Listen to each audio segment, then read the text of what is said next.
Welcome to Murder and Everything Else. My name is Joy. And my name is Cheryl, and Joy and I are two very old friends who are going to talk about murder and everything else. So, Joy, the weather has finally broken a little bit, and the heat is actually a little more forgiving in the mornings and the evenings, and it's so nice because I can actually go for a walk and take Callie for a walk. I swear you, the dogs here don't get walked for like 4 months out of the year. Aww.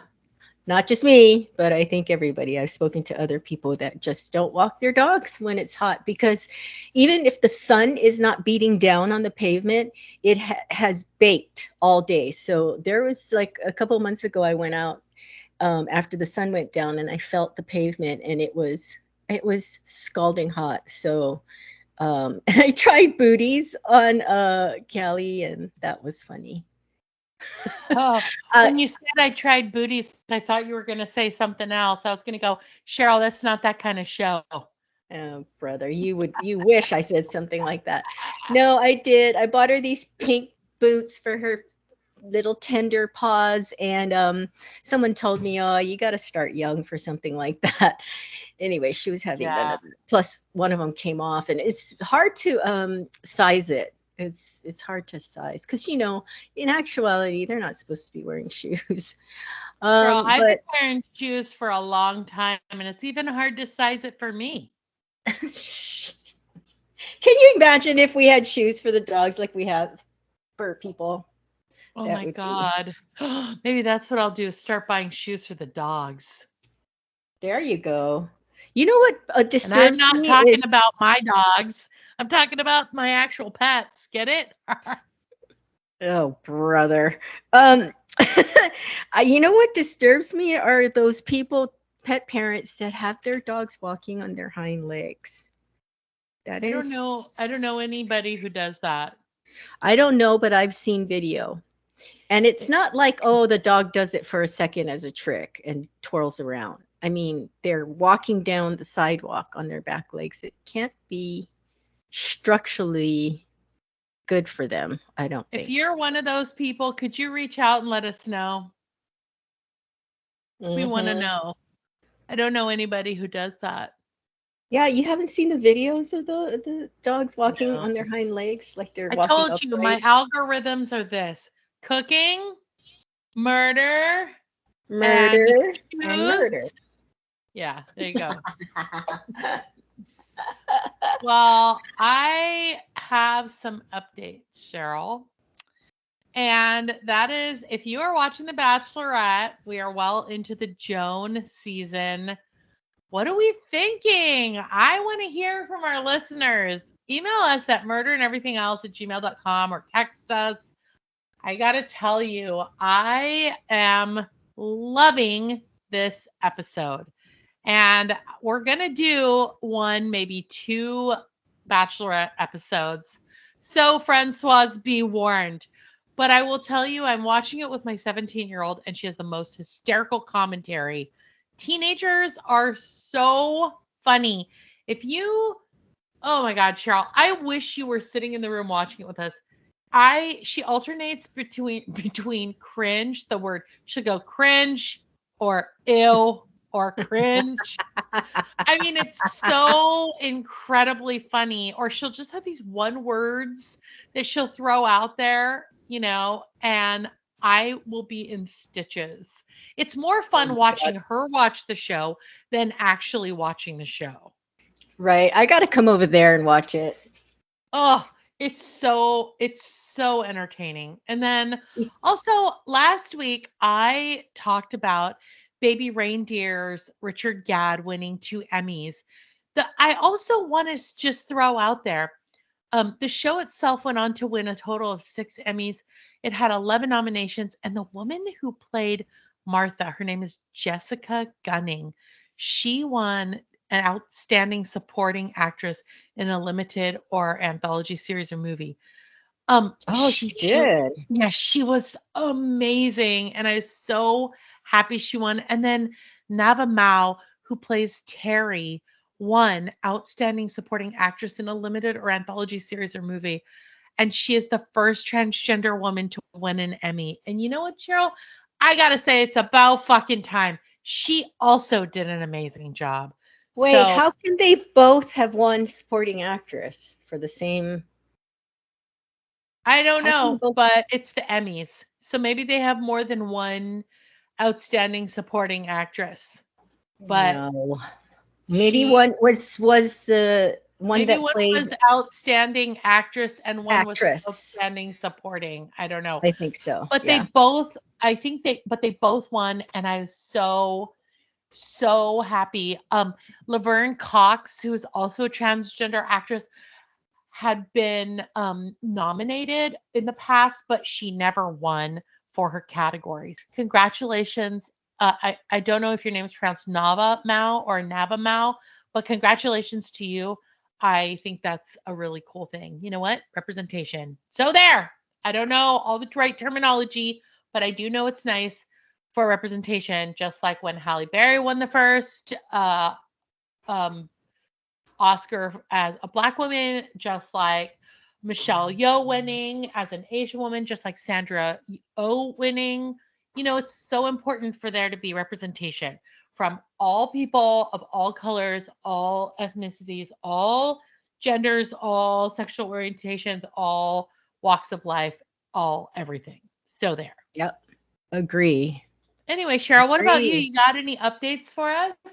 Yeah, so I've been listening. Well, you and I have both been listening to stuff about Jen Soto and Stephen Stearns, but I've been listening to interviews of his parents. And just earlier today, I listened to an interview from the 21st of September that they did, and they talked about the accident that he had when he was 7. He was playing in a park. So I have a little more information on that because you and I talked about it earlier. He was playing in a parking lot, and this guy was walking to his pickup truck, and he was like, "Hey, kids." He was playing with Stefan was playing with his friend, and the guy got in his truck and backed up and hit him with his bumper, and then ran him over again to get out of the parking lot. Anyway, so I think his head was hit twice, and he was run over his pelvis and his lower back. And so he was on Hidden True Crime, and one of the hosts is a psychologist. So he was asking really good questions, like when he was in the hospital, when Stefan was in the hospital after this accident, the doctors told the parents, just keep an eye on him. And they probably thought he meant the doctor, he or she. That was sexist of me, that the doctor meant, like dizziness or concussion or whatever. But they said he had a dramatic change in his personality after that accident. And he used to be like a normal, happy kid and, just bouncing around, just being a kid. And then he became very, they didn't use this word, but it sounds like very somber after that. So later, so then I'm thinking, okay, and then did you get him into like therapy, psychological therapy? And then the interviewer finally got around to asking if they did. They did not, because they said it didn't rise. They didn't feel like it rose to,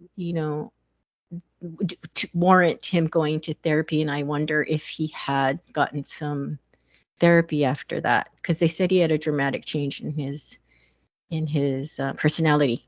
I just wanted to give that update in case anybody was interested, but not listening nonstop like I am.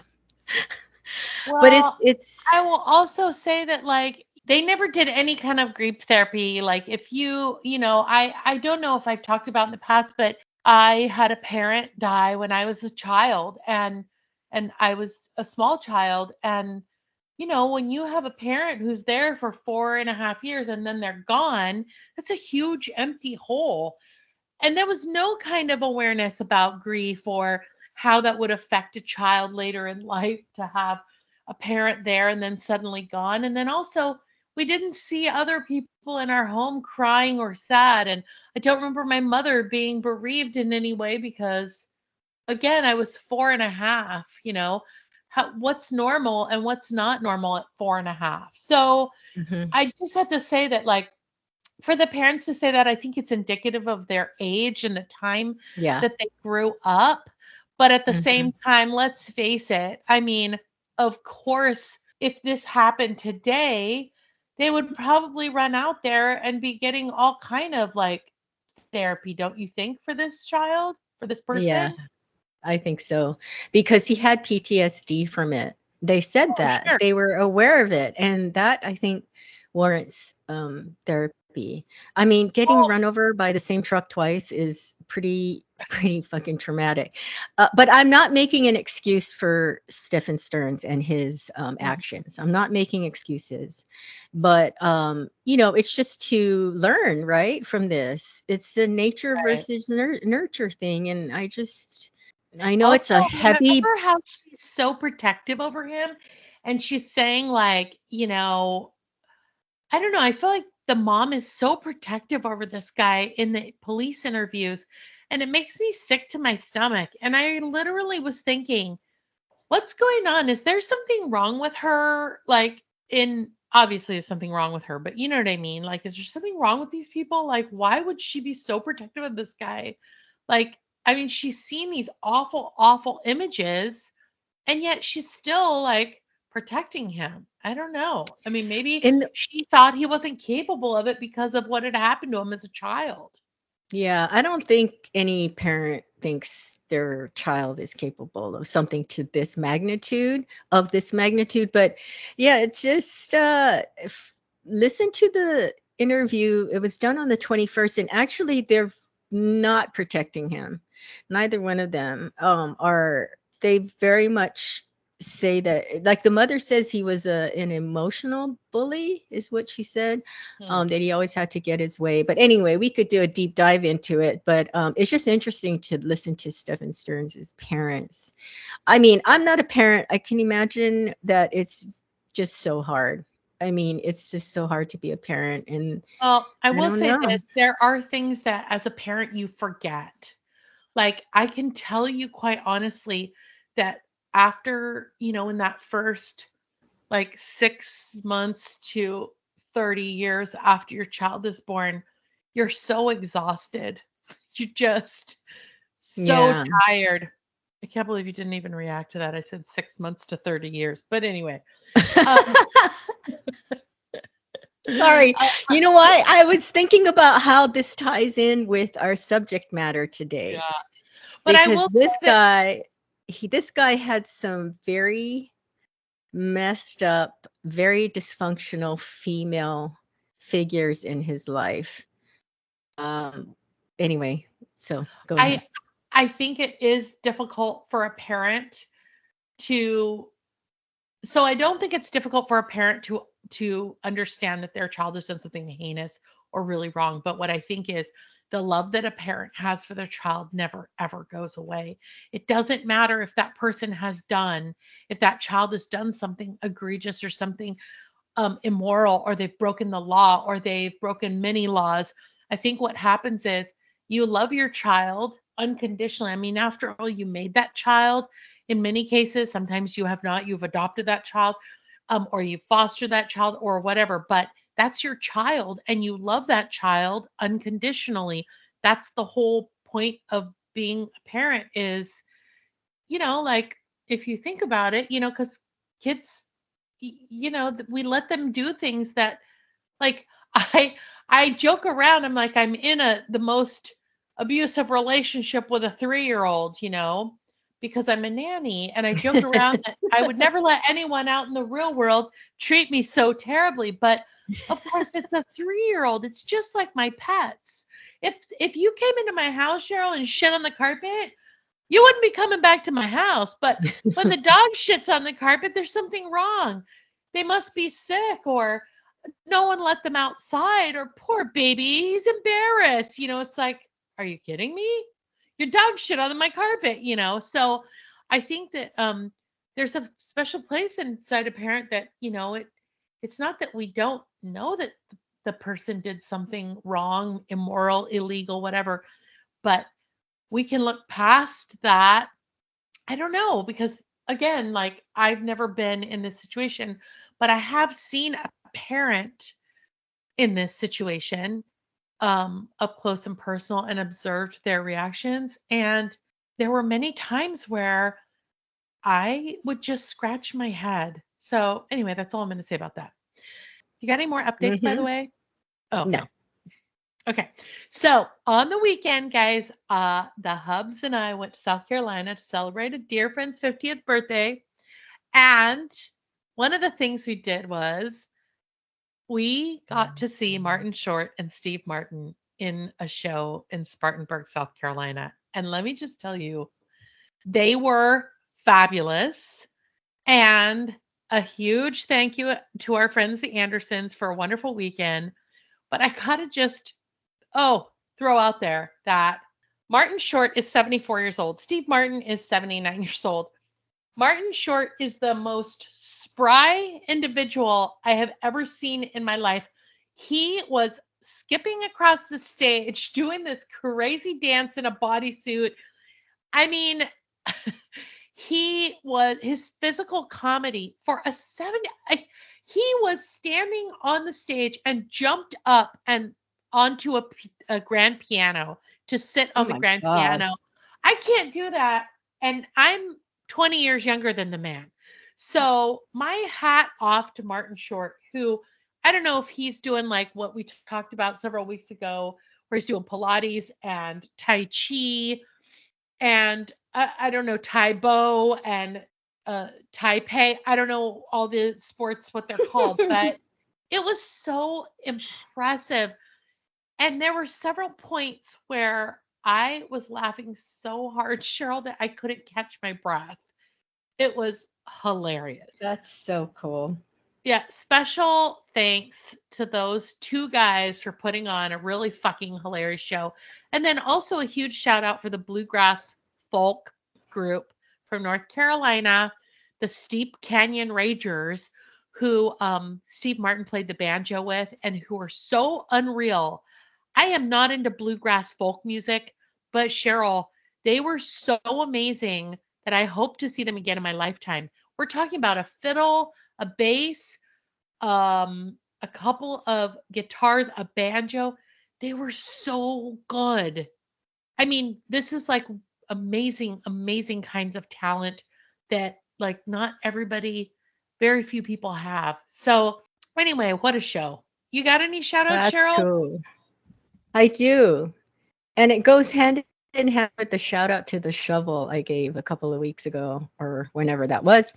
But to black lights. Hmm. And I Wow. think we all know why I am giving a shout out to it because it saves my life every time I have to go out in the backyard in the dark. Because it just lights up those scorpions. And I'd rather know that they're there.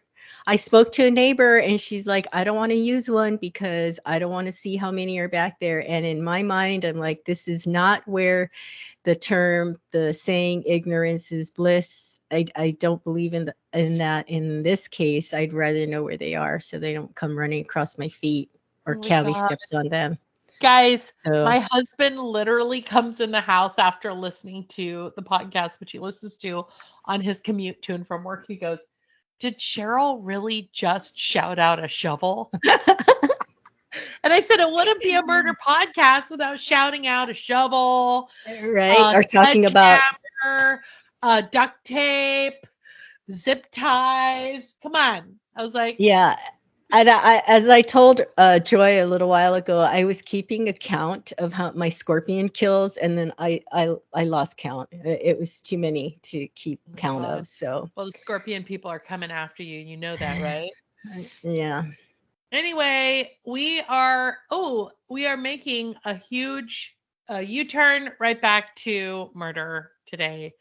Don't you guys love my car analogies? Left turn, right back to murder. And so my shovel aficionado, blacklight professional, duct tape, sledgehammer, zip tie, bestie by the name of Cheryl is gonna set it up for you. Hey, by the way, have you ever heard the term flip a bitch? Yeah, that's a Oh, I flipping a had U-turn or I turning had where it's a legal turn. I had never heard of that term until a few years ago. Someone Huh. said it, and I was like, "That's." I've also heard the term flipping off a bitch, which is a totally different thing. Now that one I know of. In fact, I may have done that. I may have been the culprit. Anyway, yes, we are heading back to a terrible, terrible, terrible murder. So I do have to give a trigger warning because this one is going to be right up there with Dahmer.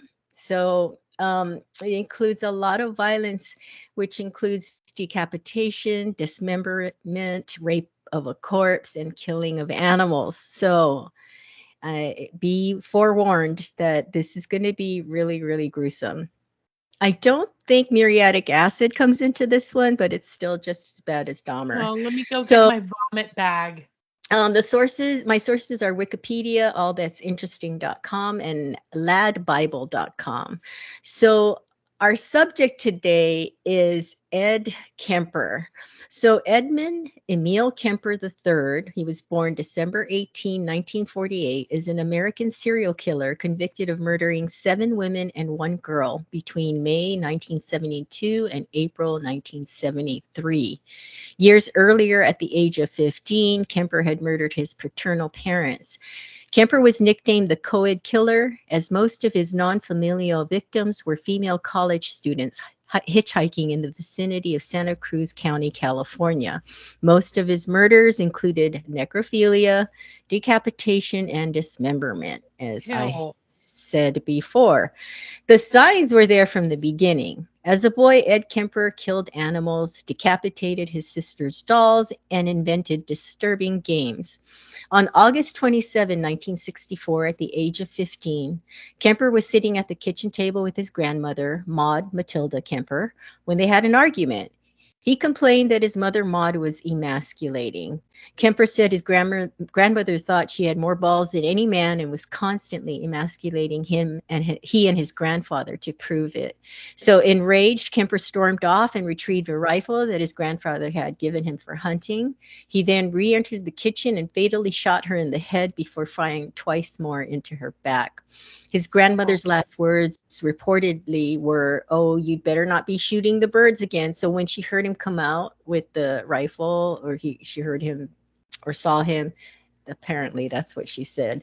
Some accounts mention that she also suffered multiple post-mortem stabs with a kitchen knife. He would later say, "I couldn't please her. It was like being in jail. I became a walking time bomb, and I finally blew." When Kemper's father, Edmund Emil Kemper Sr. returned from grocery shopping, Kemper went outside and fatally shot him in the driveway next to his car.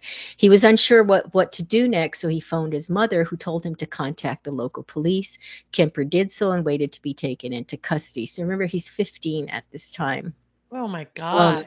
so this starts like, just take account of how he describes like the women in his life. So that was his grandmother, and then we'll talk about his mother a little later, just because I don't know, between the Madeline Soto and Stephen Stern, Madeline Soto's mother Jen and Stephen Stern's parents. I mean, you just have to wonder.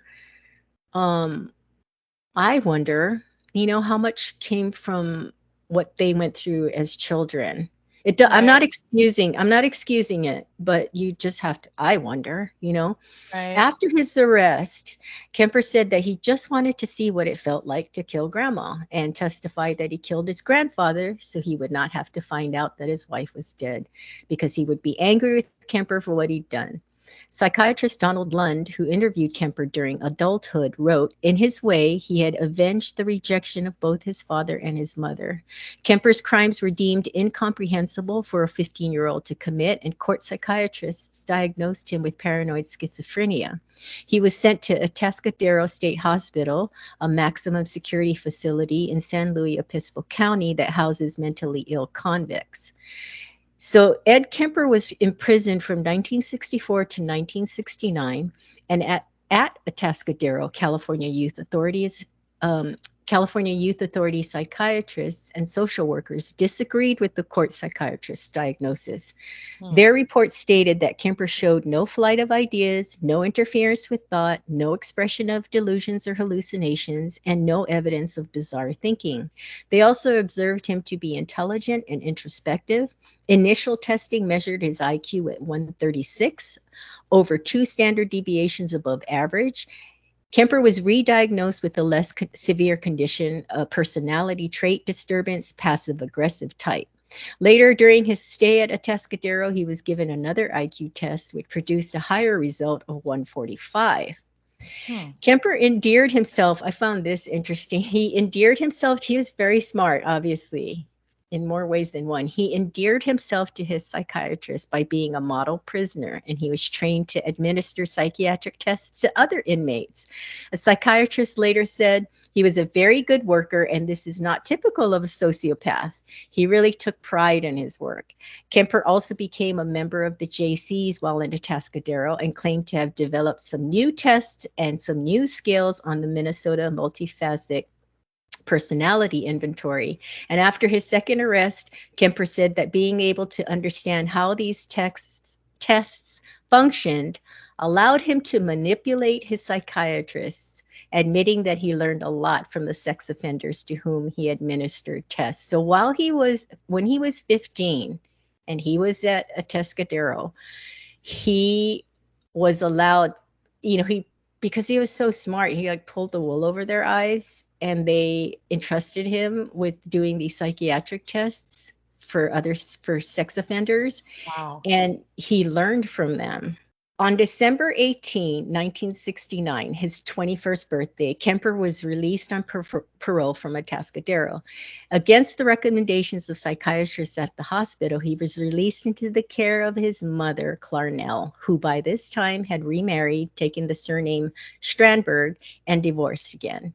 Clarnell then resided in Aptos. Is it Aptos or Aptos? I don't know that area. Aptos, California. She resided in Aptos, California, a short drive from where she worked as an administrative assistant at the University of California, Santa Cruz, also shortened. Acronym is UCSC. Kemper later demonstrated further to his psychiatrist that he was rehabilitated, and on November 29, 1972, his juvenile records were permanently expunged, which is... Right. Yeah. In hindsight, that's pretty standard back then, though. yeah. And then they discovered that, like, obviously, kids can, like, they shouldn't necessarily expunge those records because, what about these like 12, 13, 14-year-old shooters? If you expunge their records and you can't pull them up, then it looks like they had no, priors. Right, exactly. And yeah, I'm hoping that's changed because maybe all these people would still be alive. I don't know, but it's pretty scary and tragic what he went on to do. So while staying with his mother, Kemper attended community college in accordance with his parole requirements and had hoped to become a police officer, though he was rejected because of his size. At the time of his release from Atascadero, Kemper stood 6 feet 9 inches tall, which led to his nickname Big Ed. Kemper maintained relationships with Santa Cruz police officers despite his rejection from joining the force and became a self-described friendly nuisance at a bar called the Jury Room, a popular hangout for local cops. Kemper then worked a series of menial jobs before gaining employment with the state of California Division of Highways. During this time, his relationship with Clarnell, his mother, remained toxic and hostile, the two having frequent arguments that their neighbors often overheard. Clarnell was described as a neurotic, domineering alcoholic who frequently belittled, humiliated, and abused him. Kemper's father, a World War II veterinarian.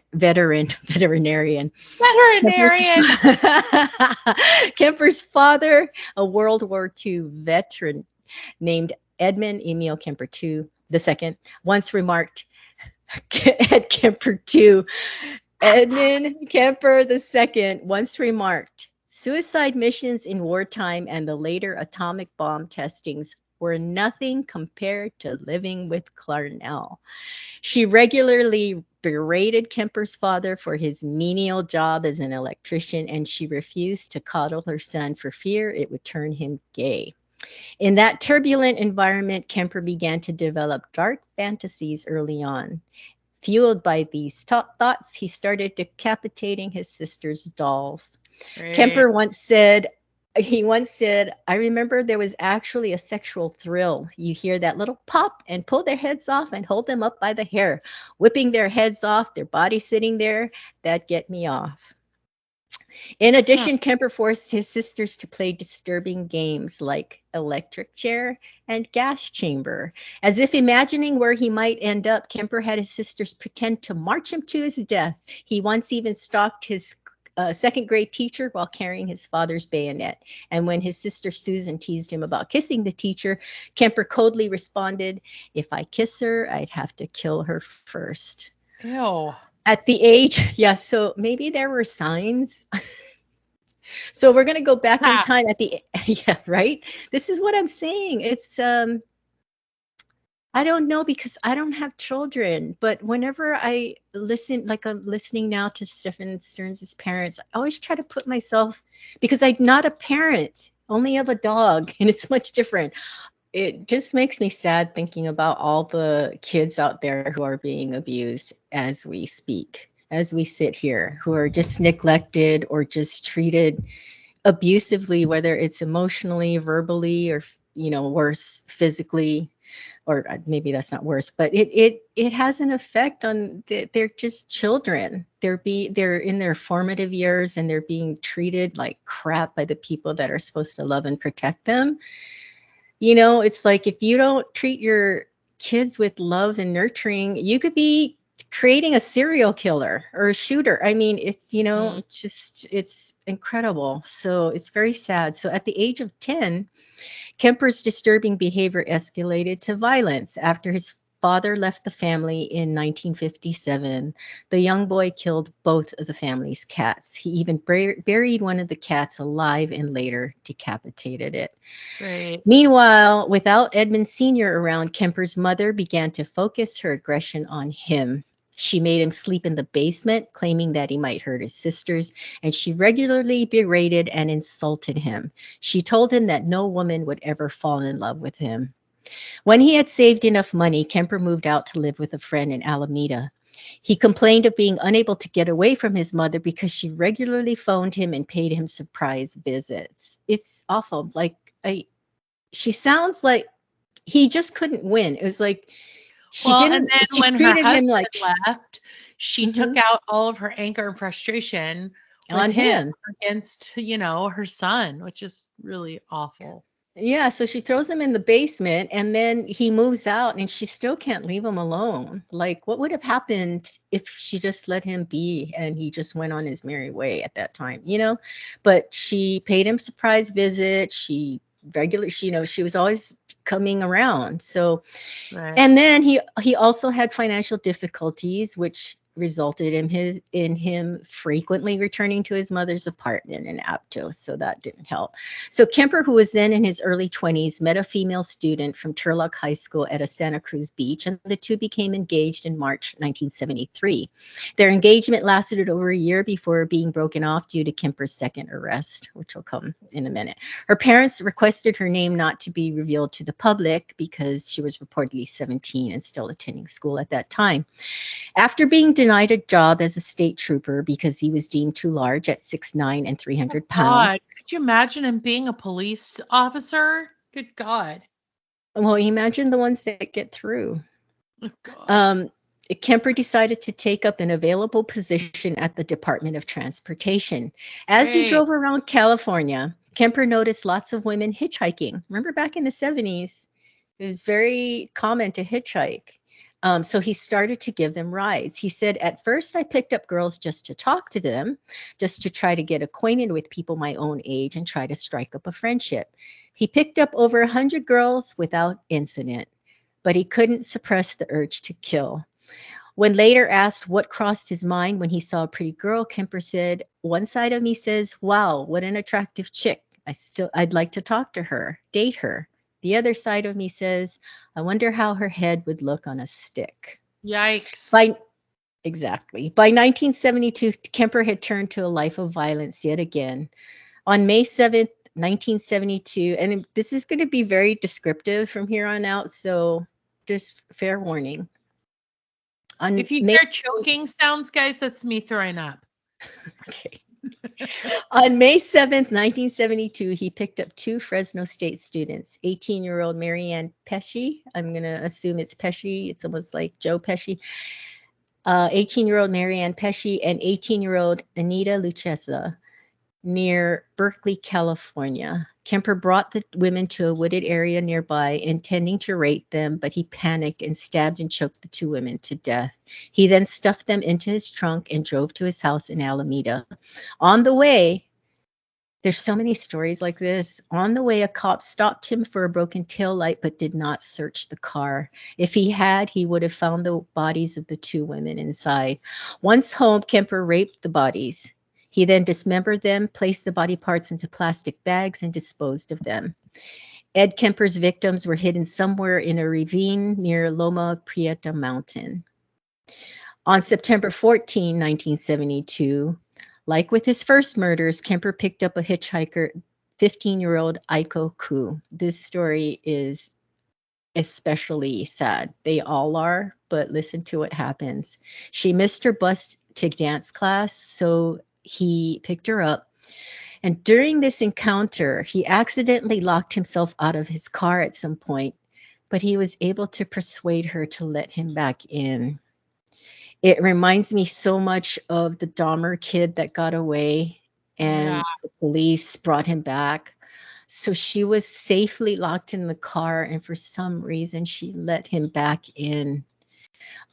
He then choked her unconscious, raped her, and killed her. And after stuffing her body in his trunk, Kemper recalled looking down at his latest kill with pride, and he said that he admired his catch like a fisherman.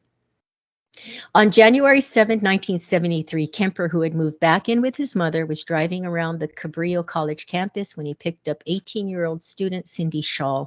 He drove to a wooded area and fatally shot her with a .22 caliber pistol. He then placed her body in the trunk of his car and drove to his mother's house, where he kept her body hidden in a closet in his room overnight.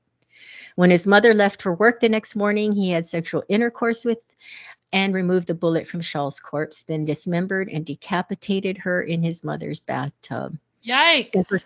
Kemper kept Shaw's severed head for several days, regularly engaging in eromatio.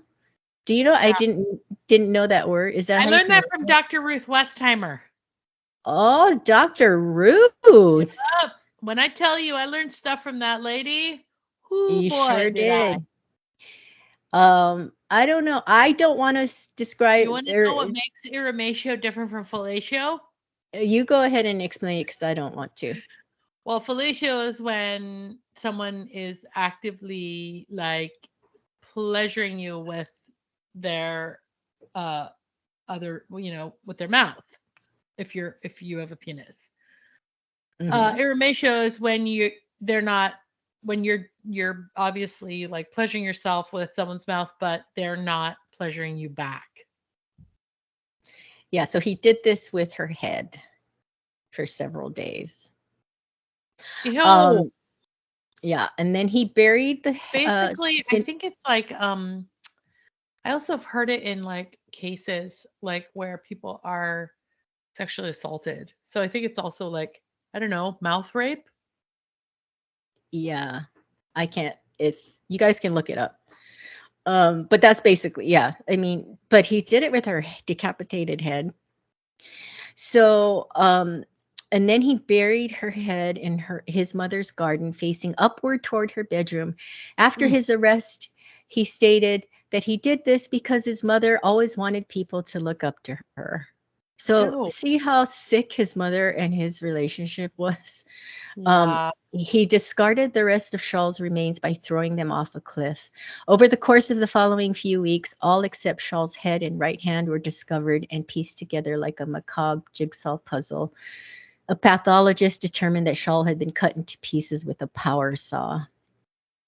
On February 5th, 1973, after a heated argument with his mother, Kemper left his house in search of possible victims. With heightened suspicion of a serial killer preying on hitchhikers in the Santa Cruz area, students had been advised to accept rides only from cars with university stickers on them. But Kemper was able to obtain a sticker because his mother worked at UCSC. God. I mean, he separately encountered 23-year-old Rosalind Thorpe and 20-year-old Allison Liu on the UCSC campus. According to Kemper, he first encountered Thorpe as she exited a building, having attended a lecture, and Thorpe entered the front seat and, believing Kemper to be a fellow student, began chatting amiably as he drove. Shortly thereafter, he observed Liu, whom he described as a small Chinese girl, thumbing a ride. Kemper stopped his vehicle and Lou entered the back seat of his car. Shortly thereafter, Kemper slowed his vehicle and then shot Thorpe in the head with a .22 pistol. He then turned toward Lou as she cowered and squirmed in the back seat of his car. His first two shots missed the terrified girl, although his third bullet hit her in the temple. Their bodies were then wrapped in blankets. He again brought his victims back to his mother's house, his victims' bodies. This time he beheaded them in his car and carried the headless corpses into his mother's house to have sexual intercourse with them. He then dismembered the bodies, removed the bullets to prevent identification, and discarded their remains the next morning. Some remains were found at Eden Canyon a week later, and more were found near Route 1 in March. When questioned in an interview as to why he decapitated his victims, he explained the head trip fantasies were a bit like a trophy. You know, the head is where everything is. The head is where everything is at, the brain, eyes, mouth. That's the person. I remember being told as a kid, you cut off the head and the body dies. The body is nothing after the head is cut off. Well, that's not quite true. There's a lot left in the girl's body without the head. It's just so disturbing. On April 20th, 1973, while sitting in her bed reading a book, Clarnell noticed Kemper had entered her room and said to him, so he just came in to say goodnight to her, and she said, I suppose you're going to want to sit up all night and talk now. And he replied, no, good night. So this is how his mother treated him. So he waited for her to fall asleep. Then he snuck back into her room to bludgeon her with a claw hammer and slit her throat with a penknife. Kemper then beheaded her and humiliated her corpse. Kemper stated that he put her head on a shelf and screamed at it for an hour, threw darts at it, and ultimately smashed her face in. He also cut out her tongue and larynx and put them in the garbage disposal. However, the garbage disposal could not break down the tough vocal cords and ejected the tissue back into the sink. That seemed appropriate as much as she'd bitched and screamed and yelled at me over so many years, he later said. Kemper then hid his mother's corpse in the closet and went to drink at a nearby bar. Upon his return, he invited his mother's best friend, 59-year-old Sally Hallett, over to the house to have dinner and watch a movie. When Hallett arrived, Kemper strangled her to death. He subsequently put Hallett's corpse in a closet, obscured any outward signs of a disturbance, and left a note to the police, and it read, approximately 5:15 a.m. Saturday, no need for her to suffer anymore at the hands of this horrible, murderous butcher. It was quick, asleep the way I wanted it, no sloppy and incomplete, gents. Just a lack of time. I got things to do. This is a note he left for the police. Whoa. I found it interesting that his mother's friend went over to have dinner with him and didn't ask where the mother was. Well, I find it interesting too that but I have heard this, and they do talk about it in the movie Silence of the Lambs, how a lot of times serial killers will become emboldened when they have successful episodes, and then they'll kind of go on a spree. And that's when they'll start to get sloppy because you can't, obviously, when he had an occasional event with someone, that he would murder, then obviously now the police have to start piecing things together and it's more difficult. But towards the end, it's like he went on like a killing spree, basically. And Mm-hmm. now, that's when it's like, how are you going to hide all this? How are you, and then he fled the scene because obviously they're going to catch up really quickly because now they found a bunch of bodies all at one time. Yeah. It's crazy. So afterward, Kemper fled the scene. He drove nonstop to Pueblo, Colorado, taking caffeine pills to stay awake for the over 1,000-mile journey. He had 3 guns and hundreds of rounds of ammunition in his car, and he believed he was the target of an active manhunt. After not hearing any news on the radio about the murders of his mother and Hallett when he arrived in Pueblo, he found a phone booth and called the police. He confessed to the murders of his mother and Hallett, but the police did not take his call seriously and told him to call Oh my back at a God. later time. Several hours later, Kemper called again, asking to speak to an officer he personally knew. He confessed to that officer of killing his mother and Hallett, then waited for the police to arrive and take him into custody. Upon his capture, Kemper also confessed to the murders of the 6 students. When asked in a later interview why he turned himself in, Kemper said, "The original purpose was gone. It wasn't serving any physical or real or emotional purpose. It was just a pure waste of time. Emotionally, I couldn't handle it much longer. Toward the end there, I started feeling the folly of the whole damn thing, and at the point of near exhaustion, near collapse, I just said to hell with it and called it all off." My God. Wow. Kemper, so basically got it out of his system, I guess is another way of saying it.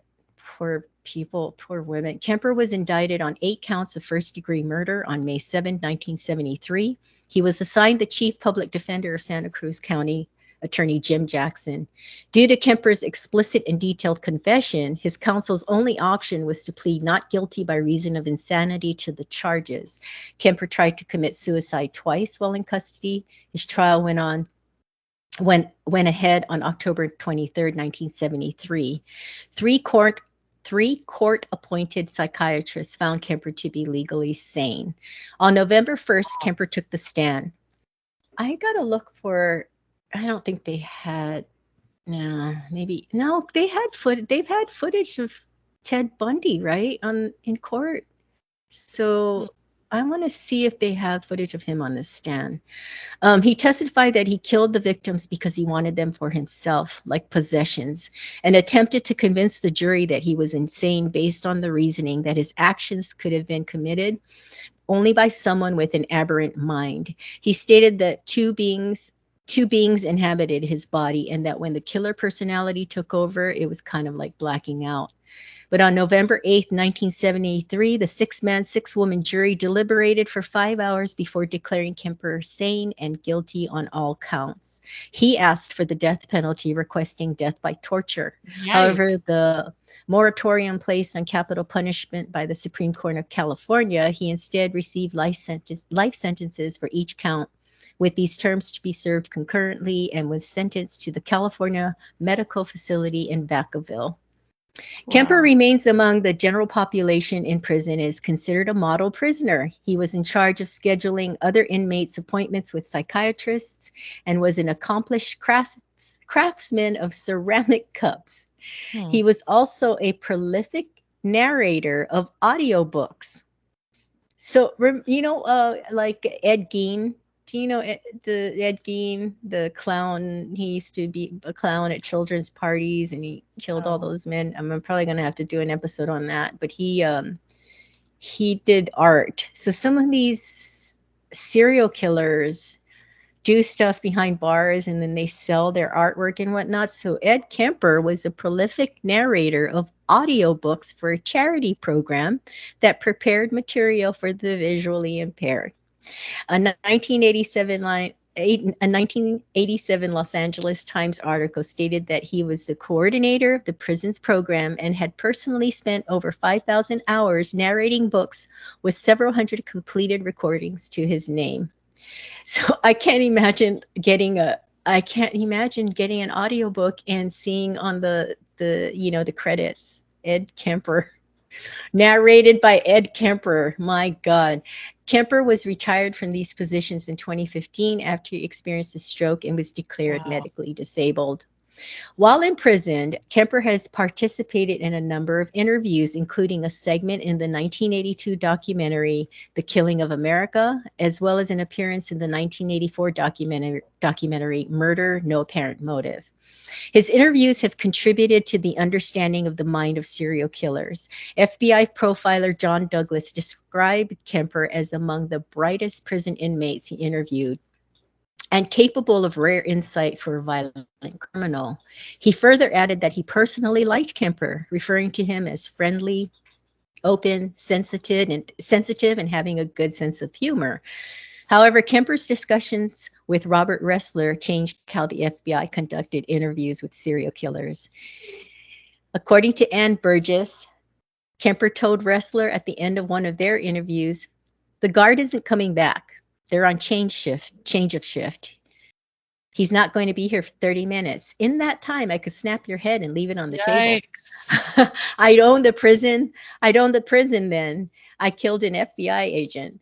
After the guard came back, Kemper said he was joking, but regardless, FBI agents were required to conduct interviews in pairs and could no longer do this alone. So I'm your friend. I don't know if it was Francoise or Doreen. I want to say it was Francoise. She brought this to our attention that he came up for parole this year, but he was first eligible for parole in 1979. He was denied parole that year, as well as at parole hearings in 1980, 1981, and 1982. He subsequently waived his right to a hearing in 1985. He was denied parole at his 1988 hearing, where he said, "Society is not ready in any shape or form for me. I can't fault them for that." He was denied parole again in 1991 and in 1994. He then waived his right to a hearing in 1997 and in 2002. He attended the next hearing in 2007, where he was again denied parole. Kemper waived his right to a hearing in 2012. He was denied parole again in 2017, and after declining to attend a parole hearing in 2024, Kemper was denied parole again. He is next eligible in 2031. Following his 2024 parole hearing, it was reported that Kemper was wheelchair bound and suffered a stroke and suffered diabetes and coronary heart disease. A psychiatric evaluation conducted in April of this year, 2024, classified him as at a high risk to reoffend. Whoa. I would say that's even in his wheel-bound chair, stroke condition. He should never. I don't even know why they bother. I mean, I guess that's the right to come up for parole. I feel like you're just wasting everybody's time. There's certain people that should just never should get out ever. So right. Kemper has influenced many works of film and literature. He and fellow serial killers Ted Bundy, Gary M. Heidnik, Jerry Brudos, and Ed Gein, who I just mentioned, were used as an inspiration for the character of Buffalo Bill in Thomas Harris's 1988 novel, The Silence of the Lambs. Like Kemper, Buffalo Bill fatally shoots his grandparents as a teenager. Also, I started looking into him because I watched Mindhunter on Netflix. It's one of Netflix's top rated shows, boasting a 97% score on Rotten Tomatoes. The psychological crime thriller is set in the 1970s and 80s, and it follows United States FBI agents Holden Ford and Bill Tench alongside psychologist Wendy Carr. It debuted in 2017 with a second season in 2019. Many fans were devastated when it was not renewed for a third season. However, there's talk of bringing it back. The show itself is based off many elements of real life within the history of the FBI. So I mentioned John Douglas earlier. He wrote a book, Mindhunter Inside the FBI's Elite Serial Crime Unit, and he talks, it's based on a lot of his experience. He himself spent 25 years as a special agent and unit chief in the FBI, with the character of Agent Ford inspired by his own career. Interesting. Just like Ford in the show, Douglas redefined how society approaches and categorize what we know, what we now call serial killers. So, I'm not to make this entertainment, but if you guys are looking for a very interesting show on serial killers. I really recommend Mindhunter. It's really good. And the guy that played Ed Kemper, he looked and sounded and acted just well. I don't know how Ed Kemper acts in real life, but I don't know him personally, never met him. But the actor, he looked and sounded just like him, just from the interviews I read. But anyway, I hope they bring this show back. I'm trying to end on a lighter note because this was like after I put this together, I was like, oh, I don't know if I feel like describing all of this. I mean, I could have not just summarized, but here's the thing. You said that he has had a stroke. He's wheelchair bound. He has diabetes and coronary heart disease, but they were still classifying him as of this year in April as being high risk.